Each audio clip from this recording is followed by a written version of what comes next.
All right, so in this video, we'll be talking about completing the square. So just a reminder, perfect square trinomials look like this. They look like x plus something squared or x minus something squared. The key here is that there's a squared outside of the parentheses. That means that there's two of the exact same terms. So what we're going to do is the very first step for completing the square is to always move your c to the other side. So we're going to do that. So we end up with k squared minus 6k equals -7. Now leave a little space for yourself here. Because what we're going to do is I'm going to teach you guys a little formula, which is b over 2 squared. What we're going to do is we're going to add this to both sides.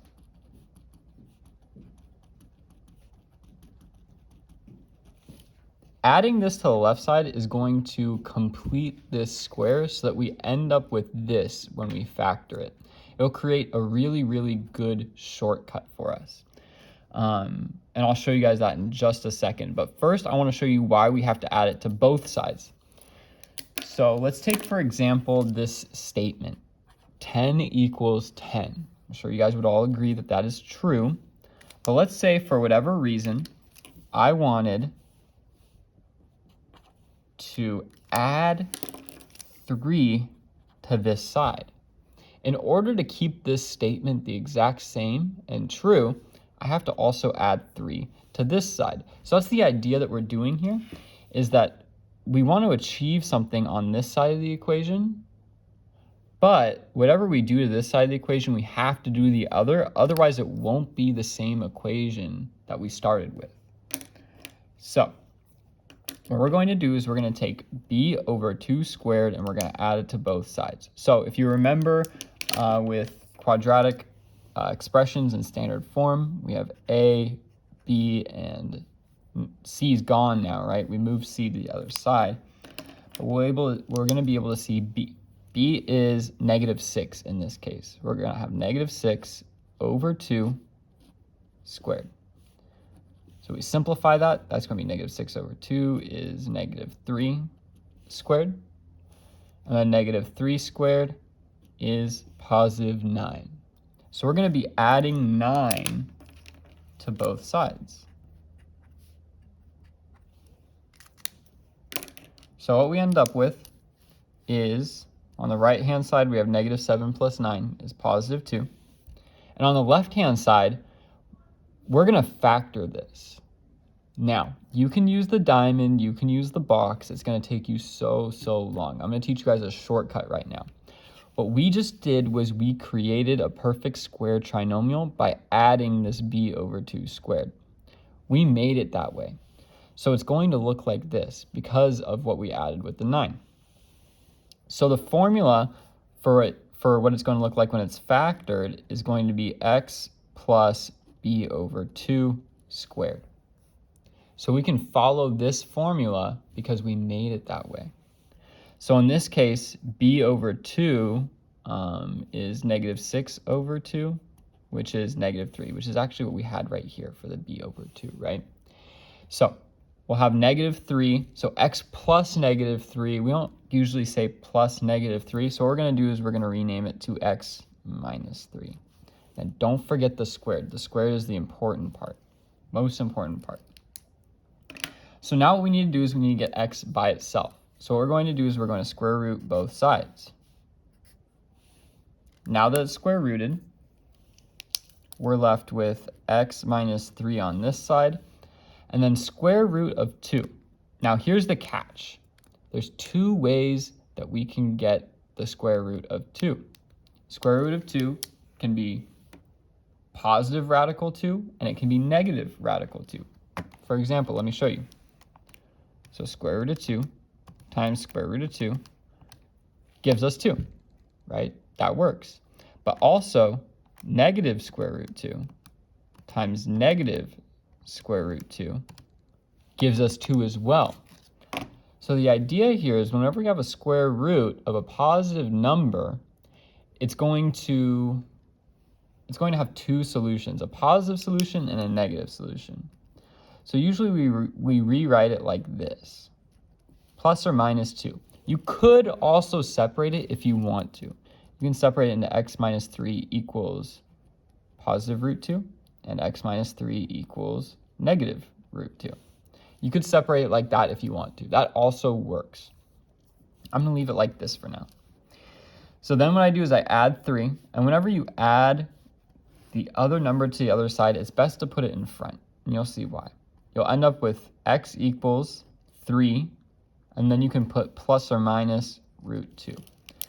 Now, this is the exact solution. Right here. That's the exact solution. So if we ask you for the exact solution on the test, it should have, like, if it's not something that square roots perfectly, then you should leave it as a radical. Now, if we ask you for the approximate solution, then what you want to do is you want to separate it into two equations. X equals 3 plus root 2, and x equals 3 minus root 2. So now we solve it. We're going to use our calculator, 3 plus root 2. That gives me about 4.41. So x equals 4.41. And then here, 3 minus root 2. That gives me 1.59 about. So these are what we call our approximate solutions.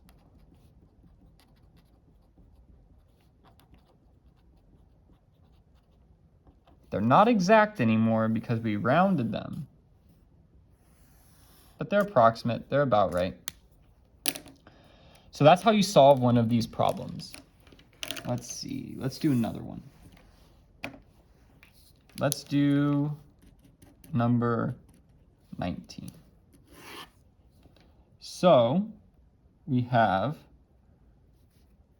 n squared minus 12n plus 9 equals negative 2. So remember, I want my c to the other side.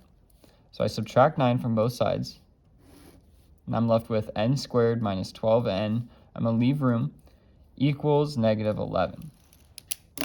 Now what I do is I do my b over 2 squared, which is going to be, let's see, my b is negative 12, so negative 12 over 2 squared.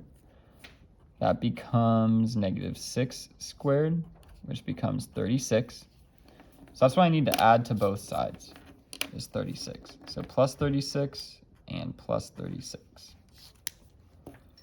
So on my left-hand side, I've created a perfect square. So my perfect square is going to be n plus b over 2. So what is b over 2? Well, it's negative 12 over 2, or negative 6, right? So it's going to be n minus 6 squared equals negative 11 plus 36 is positive 15. So now what we do is we square root both sides, and we end up with n minus 6 equals positive or negative root 15. And then we add 6 to the other side. We get n equals 6 plus or minus root 15. That is the exact solution. So these aren't that bad. Now, real quick, I want to show you a few more examples. Not of completing the square, but of just this last part, this perfect square equation. So take, for example, number 12. It says 4x minus 3 squared plus 2 equals 2. So in this case, they've already completed it. You just need to solve the equation. So remember, move c to the other side. And what we end up with is 4x minus 3 squared equals 0. Now, when it equals 0, we will have one solution.